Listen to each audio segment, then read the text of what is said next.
Hello guys, എൻ്റെ വീടാണിത്. എൻ്റെ വീട് ഉണ്ടോ? കോഴിയുണ്ട്, കോഴി.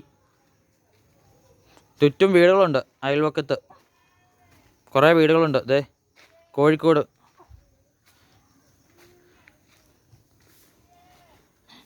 ഇത് വീടിൻ്റെ പുറകുവശമാണ്. തേച്ചിട്ടില്ല. തേക്കാൻ ഇപ്പോൾ ഞങ്ങളുടെ കയ്യിൽ പണമില്ല.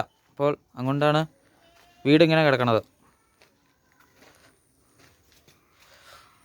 ഉണ്ടോ? ഇത് ആട്ടുംകൂട്.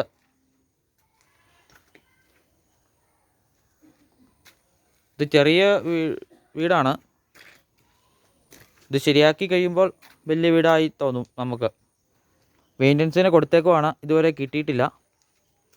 അതുവരെ വീടിങ്ങനെ കിടക്കണു. പൊളിച്ച് മേയാനുണ്ട്.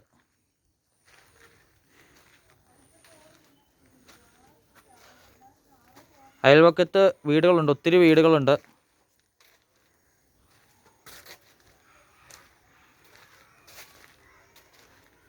ഞങ്ങളുടെ കിണർ ഇത് റംബുട്ടാൻ, കരിയാപ്പല, വാഴ എല്ലാം ഉണ്ട് ഇവിടെ. ഇത് കപ്പളങ്ങ, പിന്നെയുള്ള 2 തെങ്ങ്. ഞങ്ങളുടെ കടയാണ്. കടയുടെ പുറകിൽ കൂടെ ഞങ്ങൾ കയറും. കടയുടെ ഫ്രണ്ടും ഞങ്ങൾ കയറും. ഇവിടെ തൊട്ട് അങ്ങ് താഴെ വരെ വീടുകളുണ്ട്. ഇതേ മേളിലേക്ക് നോക്കിയാലും വീട്. ഇവിടെ മരങ്ങൾ ചെറിയ മരങ്ങളാണ്. ഞങ്ങളുടെ മാവുണ്ട്. വേണ്ടോ? ഇവിടെ വിറക്.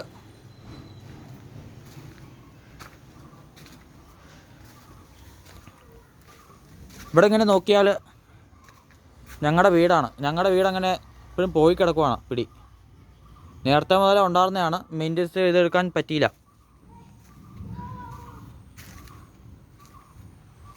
ഞങ്ങളുടെ വീട് ശരിയാക്കണം.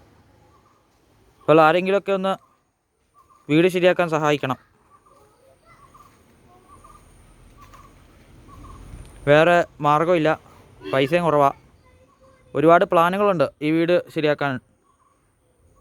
വാതിൽ മുതൽ പിടിപ്പിച്ചിട്ട് വേണം. വാതിൽ മാറ്റി പിടിപ്പിക്കണം, ജനൽ പിടിപ്പിക്കണം. അങ്ങനെ ഒരുപാട് പണികളുണ്ട്. അപ്പോൾ ആരെങ്കിലുമൊക്കെ ഒന്ന് സഹായിക്കണം വീട് ശരിയാക്കാൻ. അപ്പോൾ ചാനൽ സബ്സ്ക്രൈബ് ചെയ്യുക. ഓക്കെ, സഹായിക്കാൻ പറ്റുന്നവർ സഹായിക്കുക. Okay, thank you.